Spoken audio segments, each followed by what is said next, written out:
if the president of council doesn't take it, then Vice President of Council does it. If Vice President of Council does not take it, it goes to a vote of all council members. But that still leaves the period that I'm concerned about, that there is this mayor, for some reason, is incapacitated, president doesn't want it, vice president doesn't want it, council has to meet. Who's going to be overseeing the business of the city for that 5 days or 7 days until council does meet? You know, I think if it's just a small period of time like that, that's a little bit different than somebody taking on the duties for 6 months or a year. Right. The president has to fill in, president of council, for a small period of time. I mean, that's his duty. He agrees to that when he becomes president. He doesn't agree to become acting mayor for 2 months or 3 months or 6 months, but he certainly agrees to take on the duties of the mayor. So you say by accepting the position of president of council, you are accepting the fact that should there be a short-term, few days, 1 week problem with the mayor being able to serve, that is their job to step in and take it. The only thing this is saying is they are not obligated to become the acting mayor until the next election. I would agree. Gary, do you agree to that? Yes, I agree with you.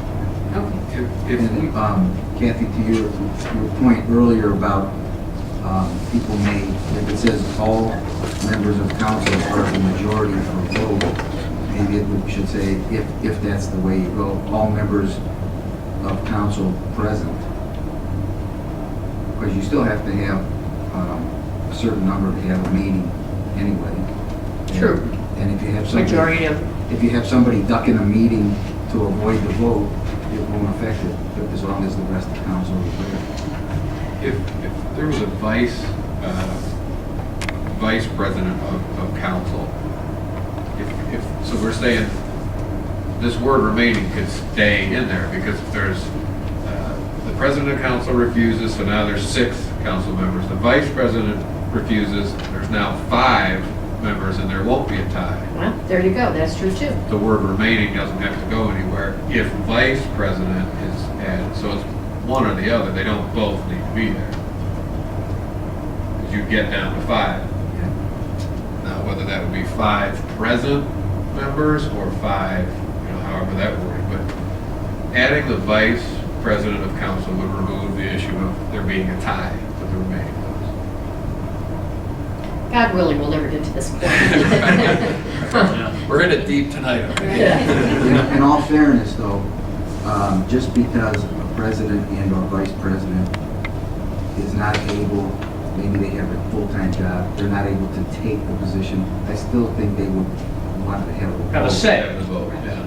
And I can agree. I agree with that. I would agree. Yeah. And I think you can juggle the numbers, but basically, so you say it's 6. Well, you have the meeting and one person can't make it. Now you have 5. Right. You know, there's always going to be that possibility of having an odd or an even number, even if you do all 7 council members. I think the odds are in our favor. We have a line of succession that says the president of council and vice president of council, the majority of council. And, it would have to really be something really odd. I think so too. You probably wouldn't get down to that 3rd level, hopefully. But You can always throw rock, paper, scissors in. Well, when you read the other charters, though, that's pretty standard. They just have, I think, they don't set themselves up for a 3-3 vote like we do. right, yeah, this definitely does. So if we have vice president of council, that'll eliminate that. Okay.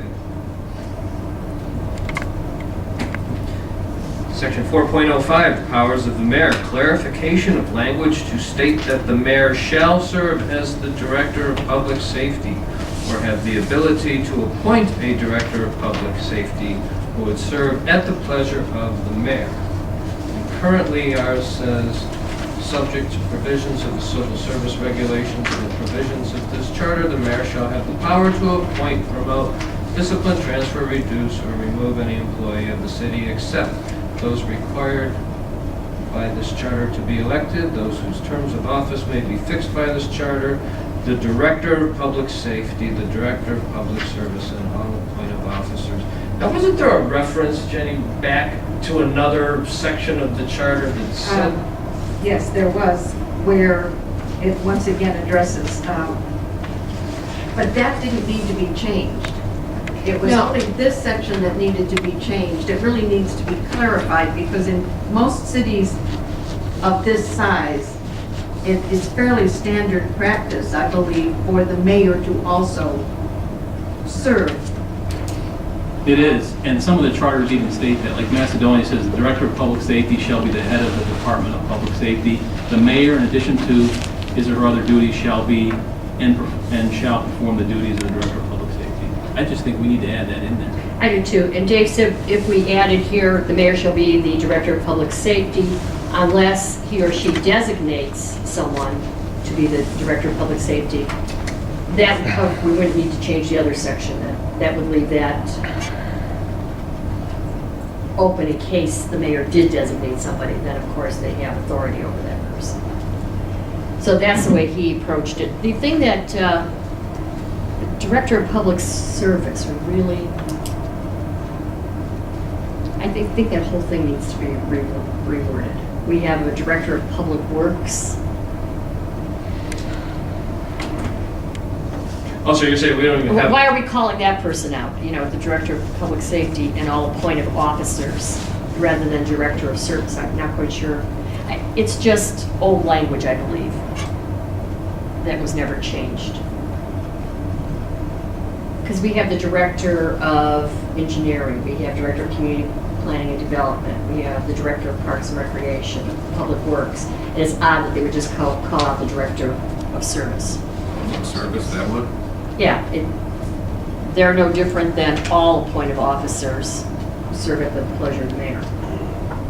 So you feel we should name out all the directive officers? or I don't we think should that's just necessary say- because that can change too.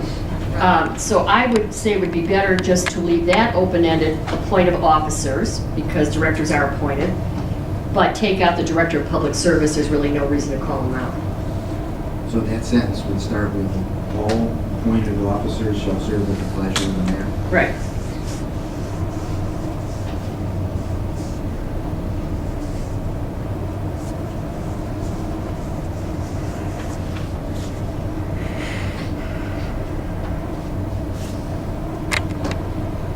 Yeah, it just seems redundant. Yeah, Just- there's no, yeah, they're the same as all other appointed positions.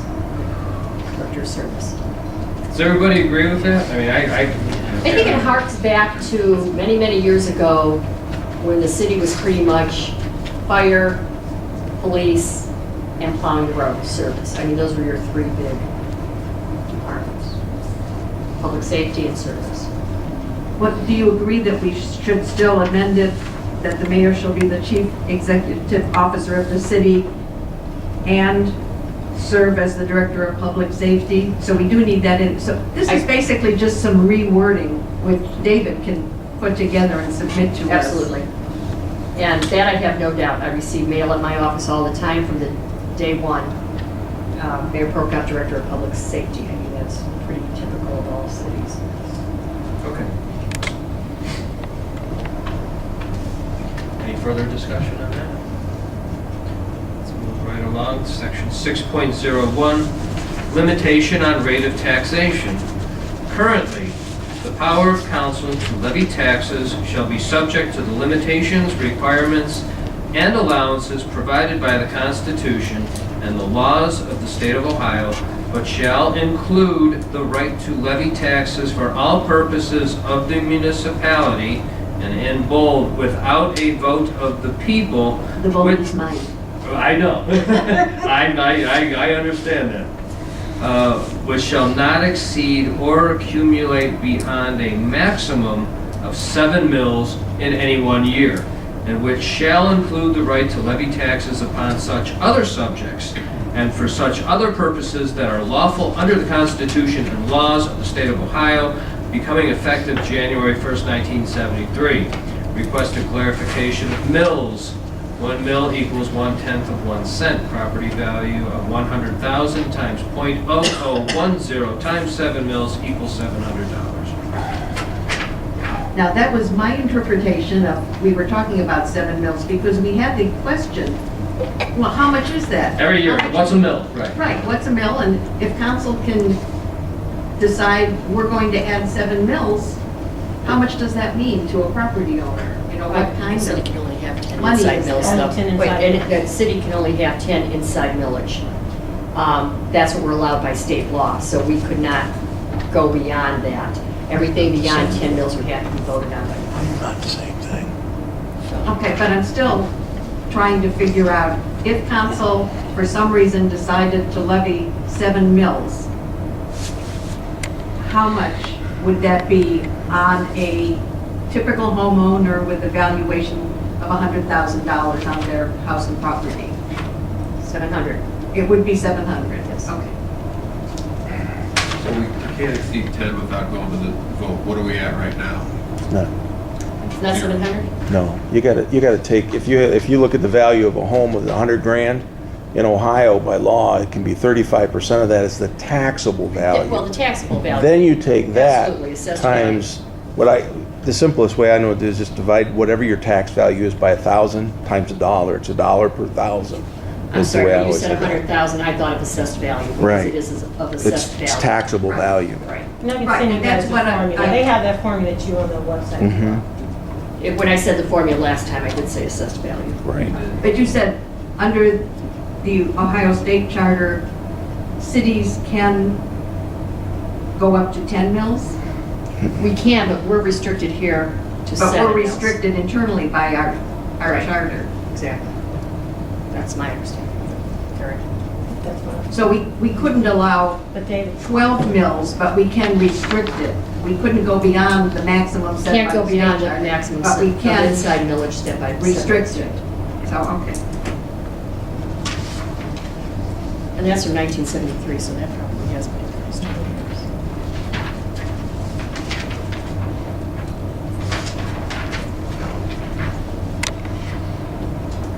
Okay. I'm just writing notes, folks.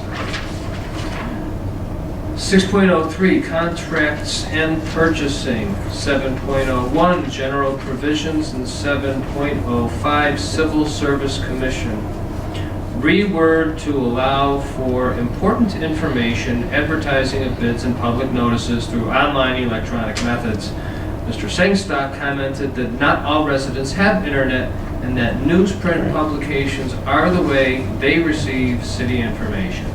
He advises the commission to use caution when making language changes so as to not exclude any members of the public from communications. I think this is a really good point that you made, because, there are a lot of people that don't, and I know from being on Ethan's Green, a lot of people that receive the newsletter that we sent out, because they didn't have email. So I think it has to be a combination. So I'm in full agreement with you. Yep, I would agree too. And I think this was more or less just to allow for the city and whatnot to go onto that online thing to get bids. For that, and also, to post for job advertisements, meetings, so that we can do it either or both. And or. Now, as I referenced those 3 different sections here, would each one of those require a separate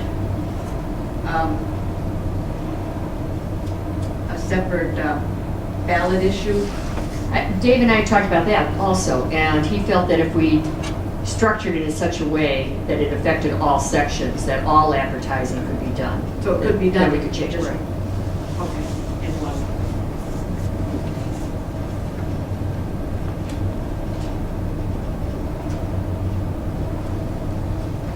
In fact, he was going to be working on putting something together and then emailing it.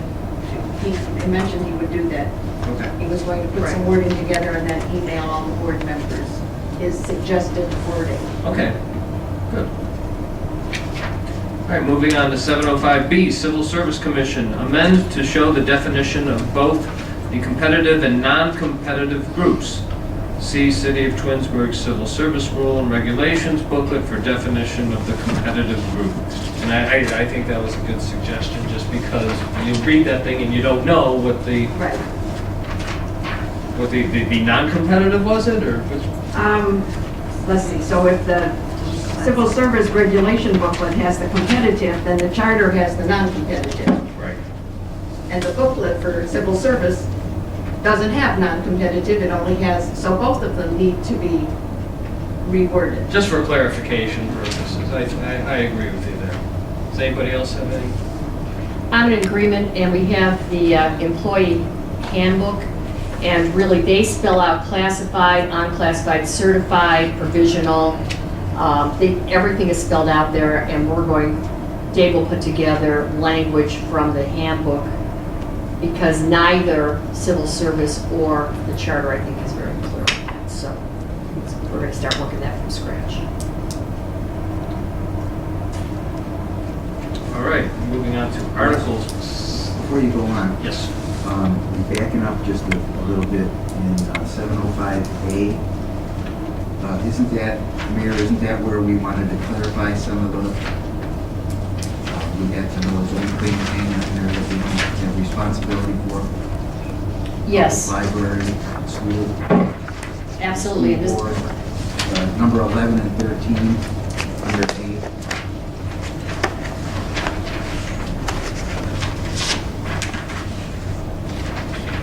So we're at 705? 705A, Yep. at least 11 and 13 do not apply. They're not part of Neither does number 2, unless we leave it all directors of departments, because we don't have these just are not accurate anymore. These have changed over the years, these positions. Again, is this something that Dave would want to? We've already submitted this to the ballot twice, and I don't believe that we ever had good explanation to why we were changing it. It was never passed, and this is really pretty vital because it. Are we sure we did not do something with this? Because for some reason, the copy of the charter, not the one that I just got today, that is the quote-unquote amended one, but the one that was handed out to us at the beginning, does not have, it stops at 10. Right, but it failed. What we have originally apparently failed, but this is what still exists. Yep, it didn't change. So this is what was proposed. So this is Walter what- Drain never, they just published what we put on the ballot, rather than going back and looking at the results. So this one failed, okay. Failed. That clears that up. You're right, it doesn't have those. 10 and 11 in there. Okay. Okay. Yeah, if you go to the next page.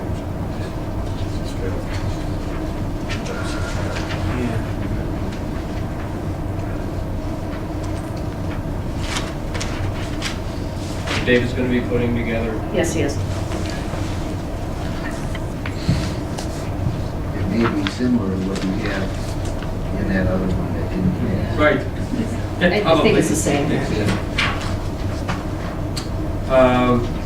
We ready to move on to Article 7? Administrative departments, commissions, and boards. Currently, council appoints all boards and commissions members. Mayor or mayor's delegated representative shall be an ex officio non-voting member.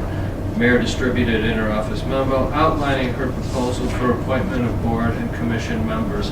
Was that done at the last meeting? That was in 09. Oh, no, we didn't go over that. Okay.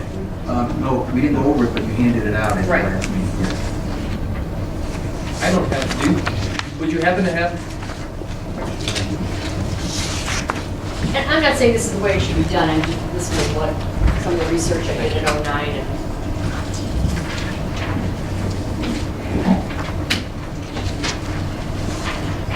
All right, anybody have any opinions on this? Yeah, this is the one that I had brought up before initially, and when I was going through charters, and I read the minutes from 2009, and they did the background. You'll probably heard that, Russ. And there's no other city in Summit County where the mayor doesn't have some. You know, when you talk about appointing, if the mayor doesn't appoint some. So, and I think that's what's illustrated here. So, and again, just like the meetings, you know, we're the one everyone else is doing a certain way instead of council. That doesn't mean we're wrong, but again, you know, we're an anomaly again. And I just like the checks and balances of the mayor, at least having an appointment. You know, and you weren't here, Wes, but I brought an example of the charter review. You have one person from every ward that has to be on the charter. You have 9 people. So that's 5 people. You have 4 more. You know, to me, having a mayor maybe select, a couple, 1 or 2 people in that. And some of the other commissions, the mayor would select one, no matter, this isn't about Mayor Prokop, this is about whoever's mayor. Right. That they would have some input too. So that's the reason I brought it up. Again, I'm not saying because we're the only one that doesn't allow the mayor to do it that we're wrong, but it is curious. It's kind of like when a teacher gives a test, the kids all get an F. You wonder if it's the kids or the teacher. So in this case, I'm kind of wondering if we're right or wrong about this. I just favor more balanced approach. It's under the miscellaneous, but if you look at the very last item under miscellaneous, where Mr. Metropolis suggests ward designations for service on boards and commissions be removed, using the fact that sometimes you get 3 people from one ward and no people from other wards, leaving the position open, which has happened. And some commissions don't require it, like our commission doesn't require it. We have several people here from the same ward. I think that's because there are some commissions that have truly direct impacts on specific wards. We don't. We don't have any influence over any specific ward. The charter really governs the city. It doesn't dictate what ward has a golf course in it. But the only thing that would change, say if you have a 5-member board, if there were not ward designations, you could say council can appoint 4 and the mayor can appoint 1. But when you have ward designations, you can't divide it up that way. So are you saying you don't believe the mayor should have any input No. in the boards and commissions? No, I'm saying, what I said is that, and the mayor does have input because she can sit in on all the interviews of board and commission members and make her feelings known. She's not a voting member, though. But she's not a voting member. But I said, if we have a commission now that is made up of 1 person from each ward, you can't, what do you say? Okay, mayor, you can vote on the person from Ward 4. Do we either then modify boards and commissions to have 1 at large? And actually, I believe some of our boards and commissions do. Or do you do away with the requirement that you must have 1 person from each ward? I mean, it's just something to think of. I'm not really advocating anything at this point, just offering some different points of view to look at. So Gary, or Jenny, if you know, when there are appointments to commissions that are specific to a ward, and say Russ Seidman from Ward 3 comes in because he wants to get on Parks and Rec, who makes that decision? Council as a whole, or does the council person from Ward 3 simply have that? Council as a whole. As a whole, okay. But to address something that Jen mentioned here, in the event, as happened just this December, we don't get the applicants from the ward, maybe consider the possibility in that event to be able to appoint. Because we had people who applied, but they were in the wrong ward. We Right. couldn't use them. People wanted to be involved, and we could not appoint them. That doesn't resolve this whole thing of involving the mayor, and I understand. And I thought all along that the mayor should have some involvement. I have no problem with that. That's my personal opinion. Russ, I think that's a point well taken, that I would rather have, in the event of, instead of having a vacancy, if no one's applied, that we could go outside of the ward and have someone come in. I think that's important. Oh, I agree, absolutely. I would agree. If you did away with boards, sometimes we've had some excellent applicants and they come from, all of them, say, from 1 board. It's a shame to turn people down that are qualified. And even more than that, people who have the interest and the enthusiasm, they're going to show up and be dedicated. rather than begging somebody, I need somebody from Ward 3, would you please? You know, and that has happened too. And we just had to do that. Like, go out and find fill board positions in 2 different places. Then you're right, that is a problem. If you might have 3 applicants from one ward, that 2 of them are excellent candidates, 1 applicant from another ward, which is maybe a weak applicant. But you have to bypass the person who has the background and would do well, the knowledge that's needed for that position, because the charter requires that we must take 1 from each ward. Are there any cities do other cities all do it this way for their boards and commissions? I really don't know on this one. I think we're the only one. We're the only one, you think, Pete? We're the only one.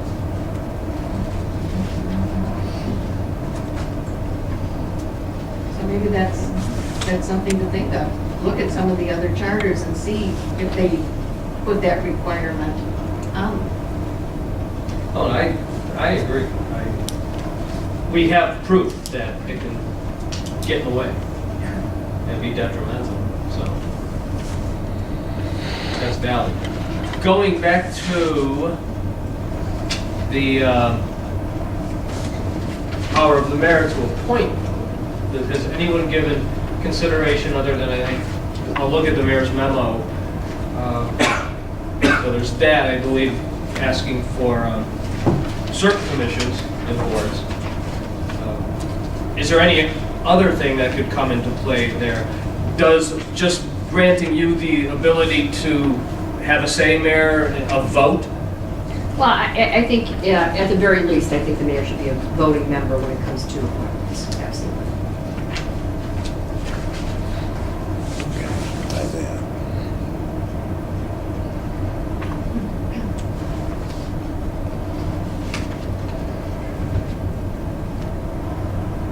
Okay, where are we?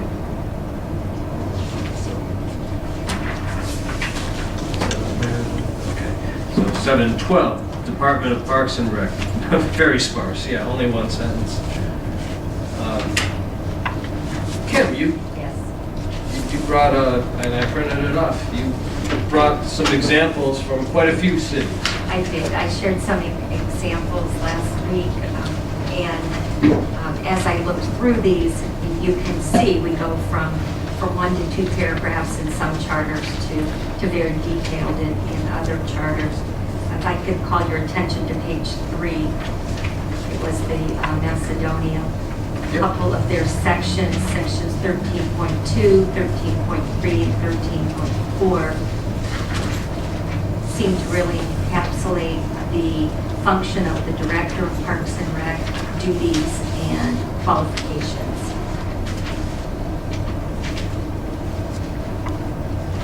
And if we wanted to go in more detail, it does go into staffing and removal and those kinds of things, but I thought at least those 3 sections really captured. Did the other ones just seem like, I will admit I didn't read Hudson's or any of these other ones yet, because I just printed it off before I came here. More specific to their needs in their particular city and more, less detailed. So it would be something that we could talk about to decide where we would Okay. go with it. I think we pretty much are going to pursue this further just to get a little detail there. As a suggestion, what about sending your document Kim's document to Derek Schroeder to take a look at? Since he's the Parks and Rec person, so he can take a look at it. Okay, can you do that? I'd be happy to. Okay. Maybe he can give us input.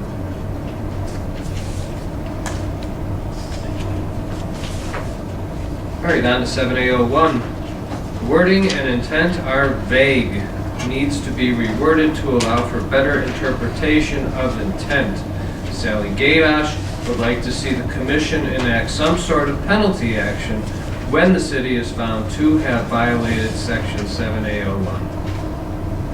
In the first one, last week, David Maestros did agree that the way it is worded now, it doesn't lend itself to a clear interpretation all the time.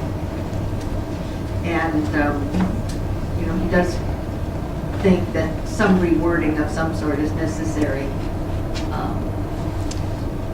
Sally's point was to enact a penalty act.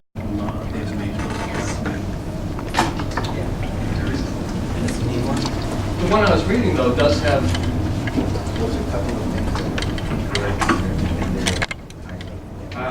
thank you. All right, well, let's start with our bullet points.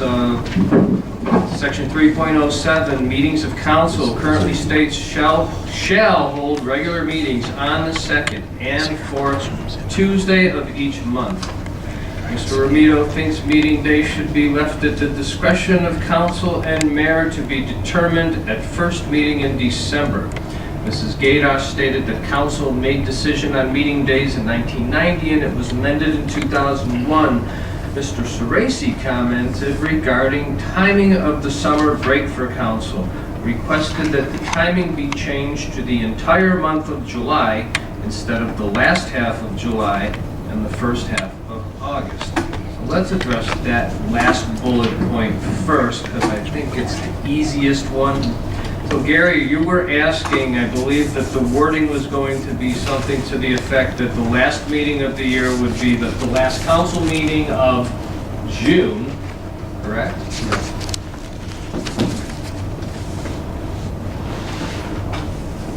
And that it would reconvene at the first scheduled meeting in September. In August. August, okay.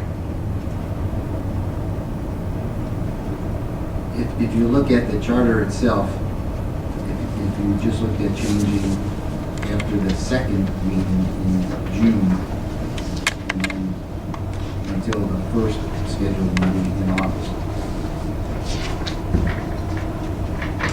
Gary, just out of curiosity on that issue as to what we're doing here on this Charter Review Commission versus, would that be something that, as we look at the methods and procedures, the amendments to the charter, would that be something that the council could or should be more empowered to do that because they're your meetings kind of thing as opposed to us sending something to you to review, to vote on anyway, if that makes any sense? It could be. Is it something that council wants to do? We're bringing it up, but council hasn't brought it up, I guess is my point. Well, that's why I'm here. Okay. And I did bring it up to council.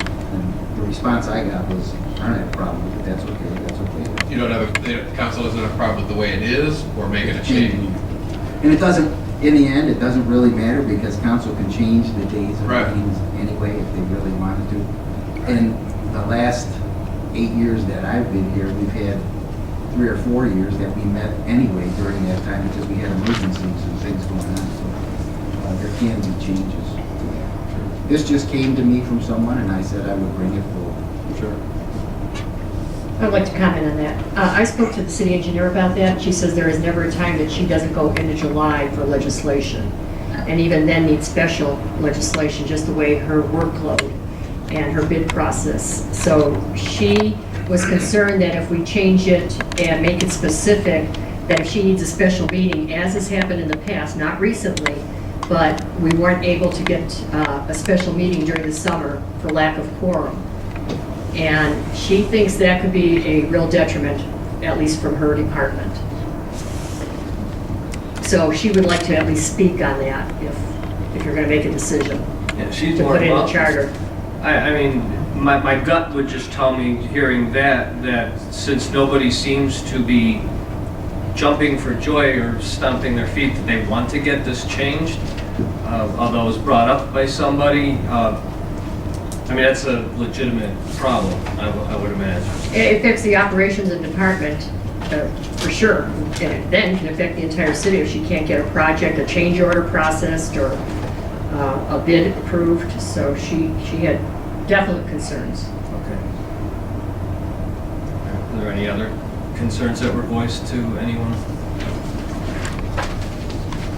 Okay, let's go back to the top of 3.07 now and get a dialogue going on this.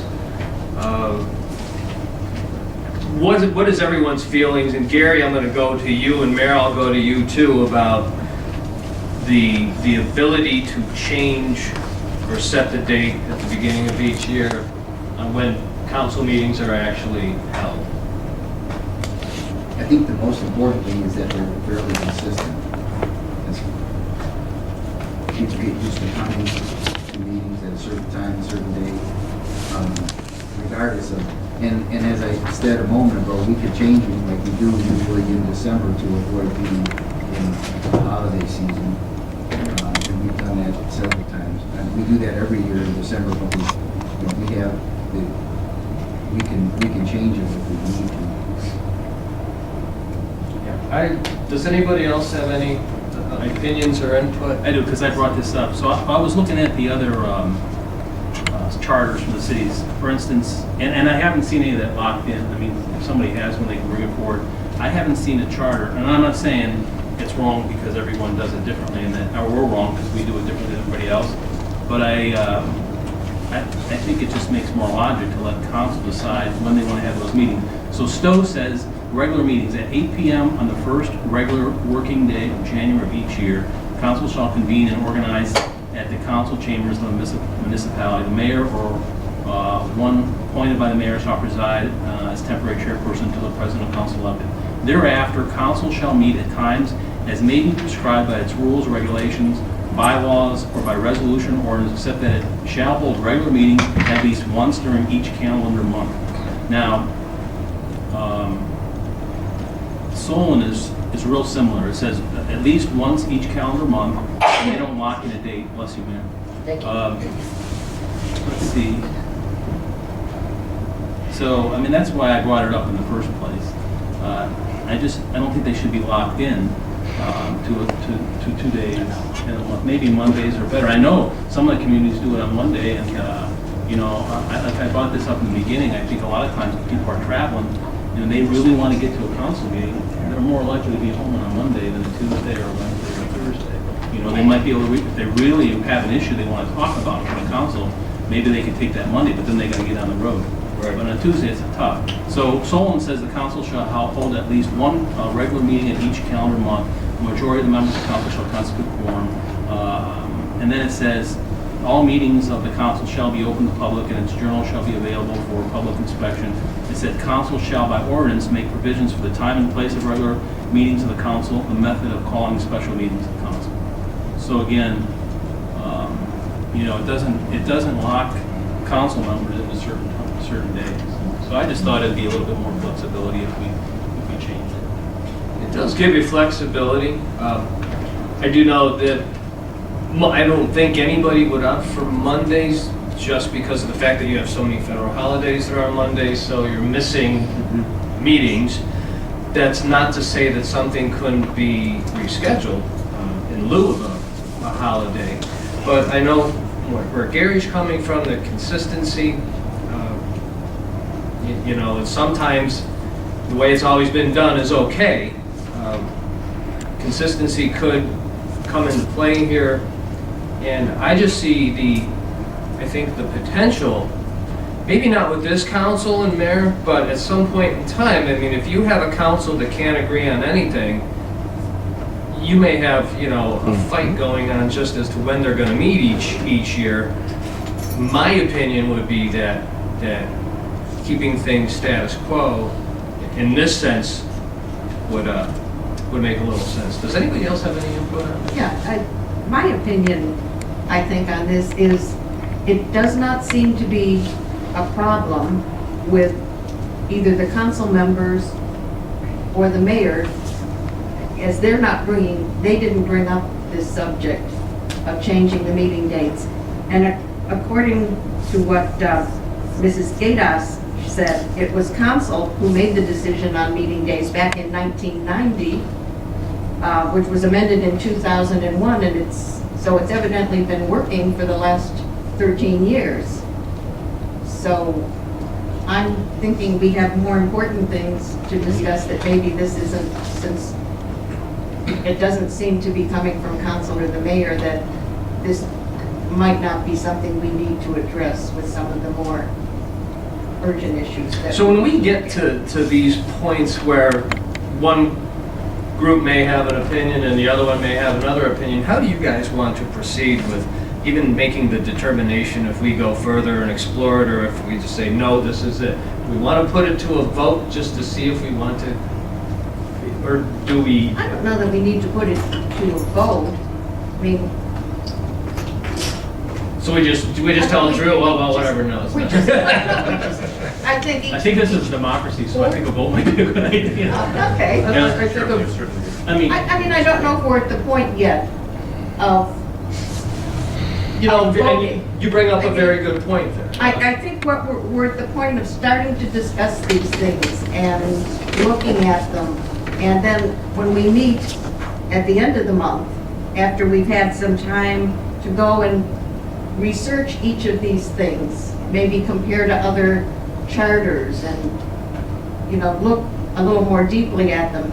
At that time, we can come together and maybe every person, I mean, there's not really that many things that we're going to be looking at, that each person can address their opinion, and then we can take a vote on whether or not we want to pursue this, because then if we do, then we have to, you know, have the public hearings, we have to publish the proposed changes, I believe. So at the next meeting, I think, is where we should be voting on which items we are going to, the commission, will decide which items we do think are in need of amending and which ones we're going to pursue. Jenny, you had me at I think, and so, no, I agree with you completely. So, move on to section 4.01. so how are we gonna go about these? We're just gonna discuss them? Well, I think we're discussing them today, and let's say at the meeting at the end of the month, we at least vote amongst council, the commission, as to which ones we really want to continue going further. Is Yeah, my discussion thoughts, today, I mean, right, we're more, we just bring, if people want to bring their ideas, just share them with the commission so that we can all give consideration while we're doing our research. And then when, at the next meeting, we'll be ready to discuss each one of these points in depth. So this is more or less just like a recap meeting to say, this is what we looked at, here's some thoughts on it, okay. you know? How do you Anything feel? else, Drew? Does that clarify? Did you ask them? Yeah, I was just wondering how we're gonna go about it. Okay. I don't know what everyone else wants. I have no problem proceeding that way and having this to be the open discussion, and on the 31st, which I believe is when the next meeting is, to really at least make a decision which ones we're going to consider. Yes? Yes? Yeah, it makes no Yes. sense. All right, section 4.01 on the election of the mayor. We did have a note in there that we needed more discussion on the requirement for a primary. Okay, this is something we talked about last week, Russ. Okay. John, you weren't here, but the mayor brought up a good point. We were discussing the primary. One of the things that I discussed, I brought up was, we had some discussion about that. You know, if you have a primary in May, and someone gets 60-some% of the vote, 3 or 4 people won, you really need to have another election. And some people brought up really good points about maybe the turnout would be later in the primary. But then it was brought up that, one of the things about the primary is it's in May, and then you have the general election in November, so if the incumbent would lose in May, you'd have 7 months virtually that you would have a lame duck mayor. So, maybe that's something we want to research if other communities do it, have a September primary or a different date. I think with the September primary too, several cities have it that if somebody wins by over 50% of the vote, then they don't have to go to the general because it's only like a month or a month and a half away or something where everybody's kind of in that. But, so you might want to check that too. I was an alternate on this charter review that placed this on the ballot, and quite personally, my whole opinion was at the time was that this was put on purely for political reasons. I was absolutely against the primary. I heard the argument made that well, this guarantees that somebody at least wins by 50%. And my answer was, so what? I don't think it's that big of a deal. If you have a, 35%, 30, whatever the balance is, then if the winner wins in an election. Does anybody else have an opinion? Because mine is, I think you bring up a good point. I think you either have it or you don't. I think if you have somebody that, mayor that wins by more than 50%, I guess you could kind of sit there and say that that's a shoo-in moving forward. But then my question would be, what happens if something happens between that primary and the final election, where it may be a factor that makes people say, well, wait a minute now. That's why I don't like that May election. I do agree with that. I think a much closer in primary makes sense, like September or something. I believe it's Stowe and Sullivan period. September primaries.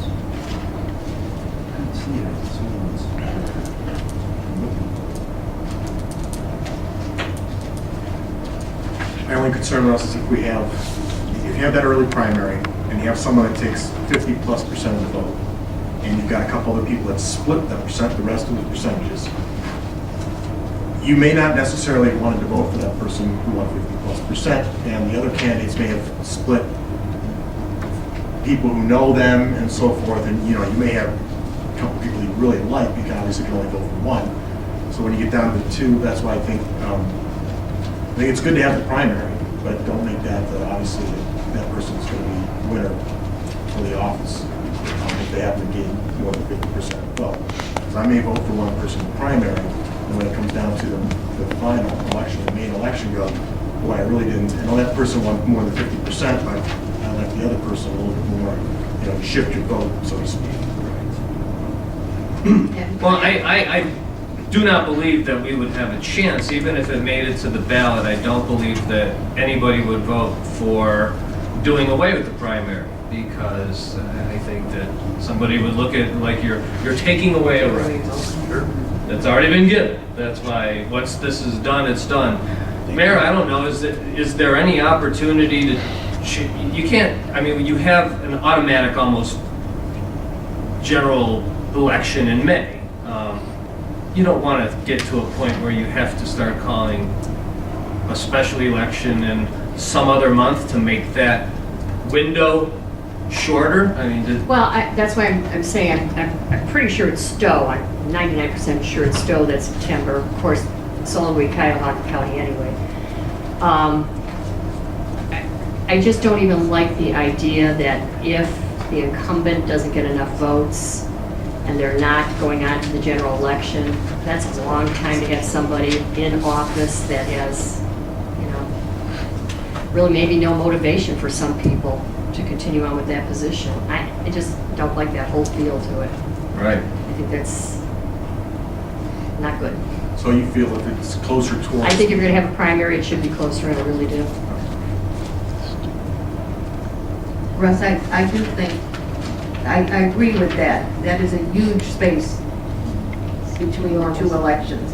I also don't like the idea of eliminating the primary, because I've worked for a decade as a poll worker, and the turnout at a primary is so much less than what you get at your regular election that a lot of people will come out and vote. They let the people vote in the primary who are the diehard people who really know what they want to vote on. And then you get the more general public out at your regular November election. And Yeah, which has always been a reason for me to think, is it really a fair election? It's the same way the schools always say they get criticized for having an off-month election. I don't know, I have several reasons that I either don't like it or at least have it in closer to the election. yes, I agree, that is a very long time, especially if the incumbent wouldn't make 6 months. to sit there. Yeah. And we even talked about taking away, distracting the incumbent from their duties running such a long election season, and almost an entire year, getting ready for a May primary. It can be kind of cruel. there's got to be an additional expense if we were going to incorporate like a September election? How does that whole process work? If there's several on it, because I think it's Fairlawn, Stowe, I think there's several that are on September. So then is there an additional expense? Oh, May one? Yeah, but It's not a lot. No, for the September one then. So since there's going to be an election, it's not It's not as much as it would be. it would be substitute for the May one. Right, It would be the right. same cost as the May one except September.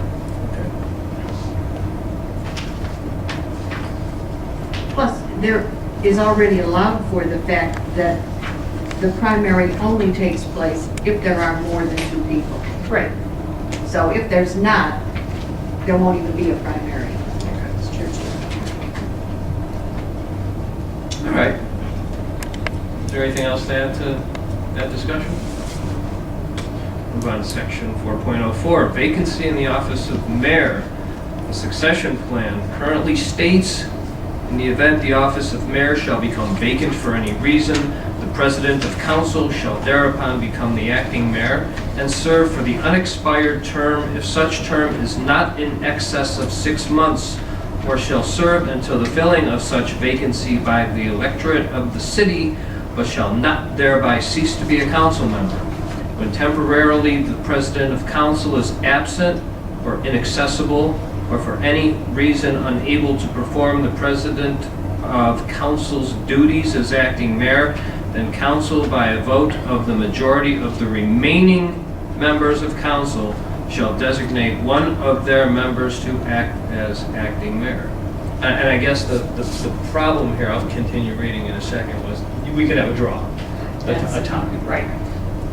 Mayor Prokop expressed need for discussion and clarification on this section, especially regarding the possibility that if the council president needed to take over mayoral duties, the vote of the remaining members of council could result in a tie. A possible suggestion: appoint an insider, director of finance, director of planning and community development to temporarily handle the day-to-day running of the city, except that may not enter into any contracts until council can convene an emergency meeting to select one of the council members to serve. Russ, I put that in italics because that's just my mumblings and thoughts that I'm putting down there, thinking that if you're in a situation where the president of council cannot or does not want to take over that, you need to convene council, which may not be able to be done within a day or 2. It may take maybe a week before they can do this. In the meantime, the city must have somebody overseeing. My thoughts were either the 2 people who I think work really closely with the mayor, or the director of finance, or the director of planning, and that these were people who might be able to, are aware of where the city's at, what they're working on, who could just oversee things until council had the time to meet. So that could be the Band-Aid to get us to a meeting, right? That's what I'm thinking, that it allows for someone to step in. I mean, everything we saw when we were looking at other charters, everybody has a different way of doing it seems. And What seemed to be the best that you saw? Well, I like the idea that it's an elected official. So if it's the vice mayor, or if it's president of council, vice president of council, but I still like the idea of having a. but we don't have a vice mayor. I'm saying, depending on what city it is. So if you have, Right. when I went to the charter, some would say a vice mayor, some would say president of council. You have a vice president of council, but I just, personally, I like the idea that an elected official would do it instead of someone that's an appointed person. Well, I think what Jenny was saying, that just gets you to a meeting to elect somebody, but I see what you're saying. Do we have a vice president of council? Yes. Okay. Is there any reason why it cannot be worked into the language that the vice president of council would serve? Macedonia does that. Gary, do you have any any, opinion on going from, if the mayor cannot serve, going to president of council, and if unwilling or unable to do it, going to vice president? I don't have any opinion. Okay. Anybody else? However it's resolved, I think we do need a solution, because if the president of council cannot become the acting mayor, you very well could have a draw, at least 6 people. And so I think this calls for some solution. And I like the idea of a department head. Maybe if it were just for a few days, that would be fine, but if it were for a long period of time till the next election, that would bother me, because I guess somebody could claim that that's a conflict with the charter because the mayor has to be a resident, department heads are not necessarily. So I wouldn't view it as that if it were an interim person, but maybe somebody might. I don't know how it needs to be resolved, but I think that idea of leaving it up to 6 people could cause problems. I have a question though. If the president of council cannot or will not take that position, Why can't Why he or can't she they vote? vote? Because Right. Dave and I went over and over this, because it says by a vote of the majority of the remaining members of council. So, I mean, that could be an alternative, and I'm wondering, did David ever cite the reason why that was worked into the language? I don't know. I mean, he wasn't responsible Yeah. for it, but I'm. Certainly wasn't there in '84, so I don't know. It just, Could be just a keyword that might change. Could possibly you appoint someone what? prior to? Yeah, no, I don't think that's, Situation. I think it's better to have a succession policy I do too. laid out. And the president, vice president thing, Macedonia, I think there's a few other cities that do that. This is done all different ways. But, yeah, I think the appointment by the mayor might be too political. I don't think. Russ, what you're saying though is you're keying another word remaining. Correct. That's probably a cause for discussion. I think eliminating that word remaining and it just council, by a vote of council, shall elect. The entire council. The entire council, right, let's be specific. Well, if you take that, if you just took that word out, remaining, the sentence reads, what, kind of like what we want to be. By a vote of majority of the members of council. That's The other, and maybe it's not even an other, maybe it's just I think you should clarify. an amendment is clarified. If you're gonna take out the remaining, I would put all in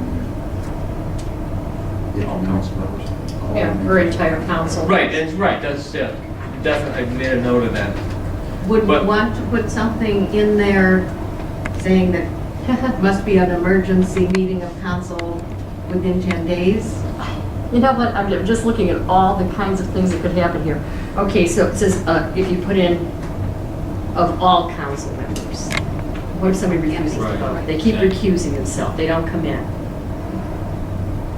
It's gotta be a majority. And I In still- some way, it has to be worded that it's a majority. You know what, maybe you could say a super majority, no, that won't work either. In the Stowe Charter, it does talk about a majority vote of all members elected or appointed by council. So it covers the majority vote and it includes all members. Although it may be difficult, depending on what it is, to get all members Right. convened. That's why, to my original point, when I brought this up at our first meeting, or one of our first meetings, and I just thought, The succession. again, yeah, succession Mhm. plan. Yeah, I almost think you're right, Drew, because it could be, I know there was an issue in a neighboring city that went on for over a year because always one, they didn't want to vote on it and always one council member was out. But if we do remove that remaining, would it work as far as council members voting then? If all council members could vote, if the president of council or the vice president of council both declined to take it? that the majority of The majority of all members of council. would be the deciding factor? The answer may be both of these things. Right, The the secession plan, though, and do we want to go beyond vice president of council? Would we, I mean, right now, we would almost be designating a third office in council, but, I mean, Well, the charter already does address that, is shall designate one of their members to act as acting mayor. So, but maybe adding something more in the direct succession line than just president of council. So president, vice president, Vice then, president. I mean, maybe it's just as easy as just adding